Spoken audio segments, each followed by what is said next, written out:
sell all their benefits. We do this and we do that, and we're good at all these things. And the truth is, and it's been proven all over the world, is that the best brands pick the one thing that resonates most, the one most important distinguishing asset of their company, their product, or their service, and they build their brand around that. So that's the first question as a brand.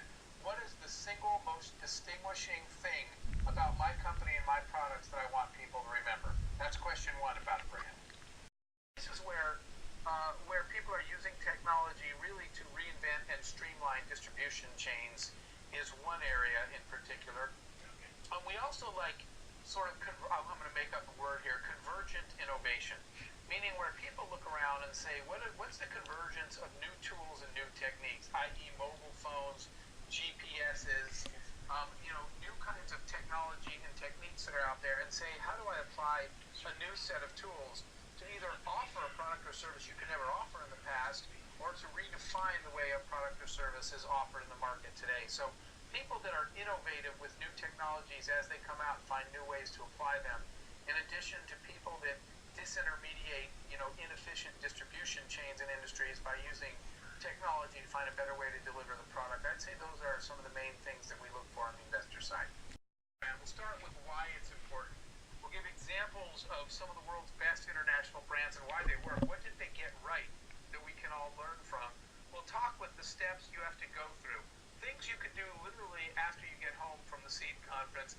These are steps you can do in your company to build your brand. We'll walk you through that step-by-step process of how you create, define, shape your brand, then how you message and deliver your brand, and then how you live your brand in terms of the corporate culture within your company. So that's kind of a step-by-step guide that we'll be doing in this presentation, so that when you're done, you'll be able to really walk through, shape and define and deliver your own brand if you're not already doing that. And we'll have a particular focus on how to do that in international markets. So many companies, and I get this with, you hear this from entrepreneurs all over the world. What we hear them say is, we say, who will use your product? And they say, everybody. Okay? Well, there's no product that starts out with everybody. Even if eventually your product is going to be used by a lot of people. Look at Facebook, for example, probably the most used product in the world, and it started only with college students. And initially it started only with a subset of sort of online savvy college students. It didn't start with the world.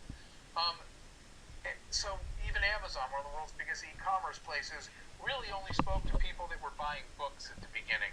So the third important point of a brand is think about in the early days, who specifically, and even if you're an existing company, who is the person you most want to talk to? Who is the perfect customer for you? And craft your message to speak to that person first. Make sure you focus on the person that is most listening and most wants to talk to you, and that you most want to talk to them, and deliver the right message to the right person. Don't try to deliver a brand message to everybody in hopes that everybody will like you and use your product. That comes a long time